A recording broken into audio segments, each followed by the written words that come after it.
I am millennialist. I am youth. I am an agent of positive change. I learn. I inspire. I become. I am millennial. We are millennials.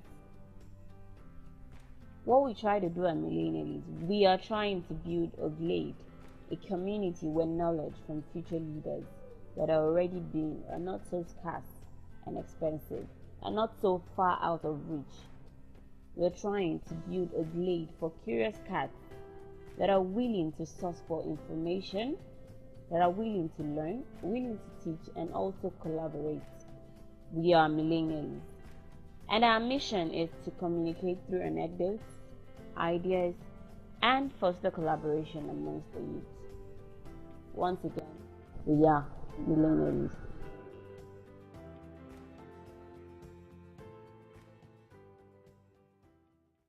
A large part of our planning event revolves majorly around the food that you intend to serve your guests. Now, good food, great food, can help make or break an event. That is why, caterers, event planners, majorly caterers are so vital when it comes to, events, gatherings, and whatnot. On this episode of Millenniallies, we are going to be talking to Asimolowo Azeezah, the CEO and founder of Azdamtreats, and she's going to be talking to us about what it takes to be a caterer and what it entails. We're going to be talking to Miss Asimolowo Azeezah, the CEO and founder of Azdamtreats. She's also going to be showing us how to make something. You should stay tuned because I promise you it's an interesting episode today. This is Millenniallies, a platform where we communicate through anecdotes, ideas, and foster collaborations among the youth. Stay tuned. Hello everyone, this is Millenniallies, a platform that screams youth, a platform that allows youths from different walks of life, different personalities, different backgrounds to come together to share their personal views, their anecdotes, their hustle, what it takes to be millennial. I am Asimolowo Azeezah, the CEO of Azdamtreats. I am a caterer, I'm a baker, and it's really a great opportunity to be here. And I appreciate the hosts, Awula Noyewande and Akintomiwa Kafilat. Of all the skills I could set out to acquire, I particularly chose catering because it's something I find easy to do, something I connect most with, something I find doing effortlessly. It's my passion and it's something I do without complaining. And when you get to have that kind of feeling, just know this is your passion, because you can basically wake me up in the middle of the night and tell me to cook something for you. I wouldn't. I grumble at first, but no, I'll still get to do it because I love it. The steps I took in honing my craft were quite simple because I think I got to meet people. Like, you should try and look for mentors that would give you that ginger, that will make you want to be a better person and all. So for me, I studied somebody, and after I got the chance to talk to that person, and the person just gave me basic advice and all, so I just went back to my drawing table and I just crafted like, okay, so what are the things I need to do? And then some of the things I took, the first step I took was, there was no financial stuff then, so the first thing I took was I did personal studies. I go a lot on YouTube. Like, my MB literally finished watching YouTube videos to do stuffs. So I watch a lot of YouTube videos. I Google search a lot. Just just try to look for something new. Probably the method you were using before is not working well for you. Just try and update yourself. So that was what I was doing. And then you could do personal training. I did personal trainings with some people that I love their work. Like, you can go on YouTube, you see, on Instagram rather, and just see, wow, I love this person's work. You just DM them, contact them, and it's like, wow, I love your work. How do you train? Do you do this? And then you get talking, and then if it works well for you, you contact them and go for it. But if you are looking for something on the easy side, you could do online trainings. Online trainings are not absolutely expensive depending on what you want to learn, but there are some online trainings for cakers that you would see a 3,000 naira online training that would teach you basic caking steps, like 5 different type of cakes and all starts like that. So how the start was for me, it wasn't really hard, because like I said earlier, I just started as a passion for me. And at times I just post stuffs when I just make, probably I just baked or I just cooked or something like that. I just post it I display them on my BBM on WhatsApp, and then some people are like, wow, this is nice, like, do you sell them? Like, I'm not selling it, I just made it. And like, oh wow, this is really nice, like, can you make for me? And like, okay, I think people are already giving me that green light, but I should move ahead and just flow with this thing they are giving me, the vibe they are giving me. And so that was what I did. And then from there I started saying that, okay, I could turn my passion into something profitable, and that was how it all started. So if I make, let's say, a cake for someone now, and then I got quite some change on it, then I just return it back into my business and buy something. Like, it could be cake board, it could be cake box, it could be smoother, it could be anything, just something that I know that, okay, I would need and it's not on the high end. So I started buying them little by little like that.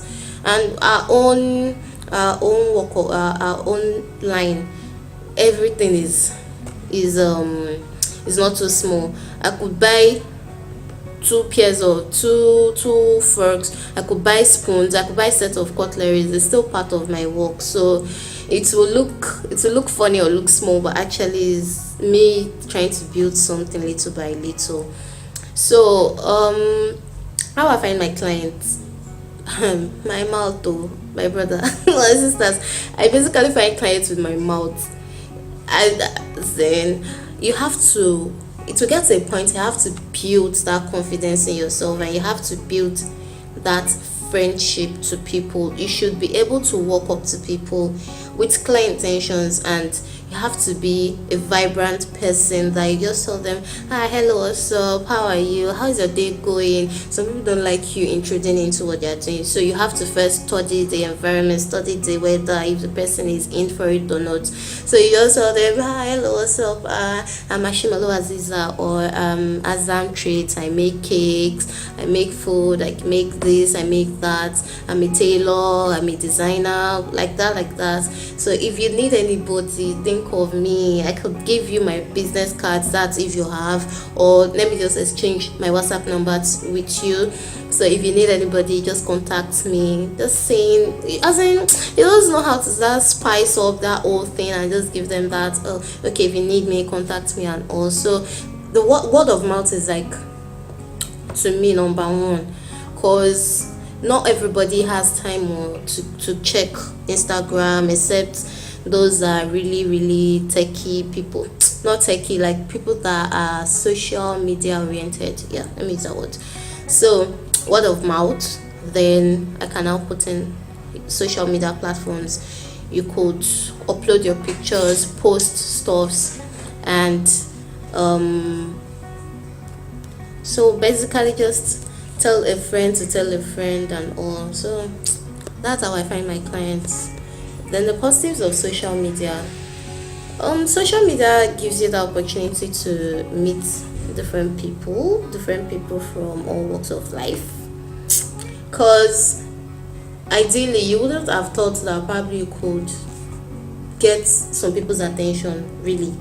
Like there was a time I got a call from Sudan. To a friend of mine just called like, hey babe, I've been seeing your work and I like them, I want you to make me like, you get, it's been a while, and that cakey, that because of what she saw connected us back together. So it was a positive for me. The negative part would be people that steal other people's work. Yeah, there are some people, that's their job. They basically wake up in the morning, go to people's page, see good pictures that they didn't work for, pick them up and post on their page as theirs. So that's why, in order to avoid that, even me, it's not like I do that a lot, but that's the best way. Just watermark your pictures. Even if you don't have a logo yet, just try and watermark them. Just use a name or something on it that you'd like, and not just any name. Please register your name. It has to be registered. You can register your business name even if you are not ready yet for the full package. Just keep that business name, and then you know that yes, it's legal for you to use. So that's basically what I goes to. The negativity, I think that's what I say. The positives is the positives on the high side compared to the negative. With the influx of technology, I try to move with trends. Like before, we're not using social media, we're not using Instagram. Now I'm using Instagram. I think I'm using Snapchat next and all. So you have to move with technology, and there's some applications that you would use to beautify your work, that makes your work look clean and beautiful, and it comes out perfect. So you have to move with that. Please don't go and be using Nokia 3360 any kind of phone, and at the same time you want high-end looking pictures, you want something good. No, you won't get something good because you're not using quality phones, you're not using quality, something that brings out quality pictures. So get a good phone that has good camera and snap. And if you can't do that, for me, I don't really like using filters for my pictures, because I just love that natural look of my product. So I don't really use them. But if I could recommend some applications that you could use for the watermark, I said you could use Logolicious. Yeah, Logolicious is good. It's flexible, it's not really complicated, it's something that you can learn. And then I use at times Foodie for snapping food, and then at times I use Adobe Photoshop. That's just for the graphics part. Probably I want to make flyers and all, so I just use those. As to how I source for funds, I basically do return on investment. Like I said earlier, once I get a job, the gain on it, I return it back into my business. So that's what I've been doing. I've not really gotten that big breakthrough to get one big money then now pour it into it. So it's just the little funds I've been getting from the job I've been doing, and then I do some personal works too that I get money from, that I sell stores, I sell my snacks. So I've been getting little funds from there, so I return it back into my business. If I've benefited, no, I haven't benefited from any government or corporate incentives. I haven't though. Do I think entrepreneurship is the way forward? 1,000 years, a zillion years. Entrepreneurship is the way forward, because there's little or no job in this country. I don't even think the government has us in mind. Like, I don't think so. As at December 2017, unemployment rose from 14.2% to 18.8%. Like, no, who does that? So in order for you to just be up and running, it's better to get something to, you can learn all these stuff on YouTube. Just find something you have passion for, and move with that trend and be an entrepreneur. Like, who doesn't just like to be their own boss? Like, really, you will make decisions for yourself. There are days that you feel lazy, you don't want to go out, you work from home, nobody is holding you. Entrepreneurship is the way, seriously. What a typical day looks like for me: when I wake up in the morning, I pray. After praying, I go and make my snacks for sale. as business must continue. After doing that, I make breakfast, I set out for work, do my daily day-to-day runs, get back from work, just watch TV, press my phone a lot, I watch videos a lot, so I'm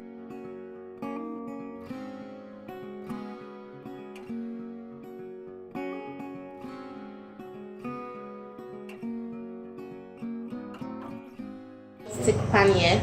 I have half tablespoon of butter that I'm going to melt in the pan. You can basically just use this kind of spoon that you have in your house to measure half, let's say till here. So allow this to melt.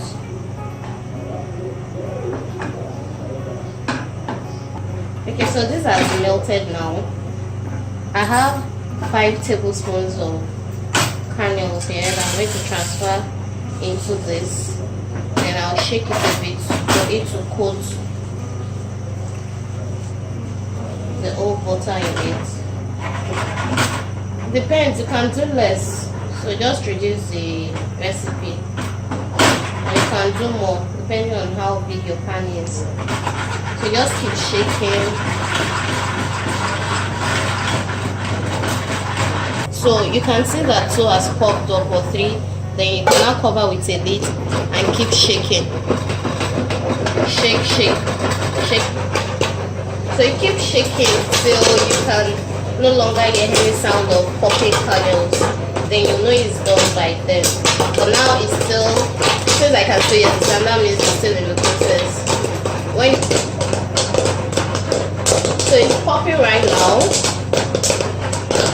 You know it's done when you no longer hear any sound of popping kernels. I think we're almost there. We're almost there. Just keep stirring so it doesn't burn. And I've not forgotten about the sugar. If I put in the sugar in this process, it's going to burn. So I'm waiting for that moment when I know that it's almost done. Then I pour in my sugar. So the sound has reduced now. I can take it off the heat. And then put it off. So I have it here. I have a popping kernel, so I can mix in the sugar with it.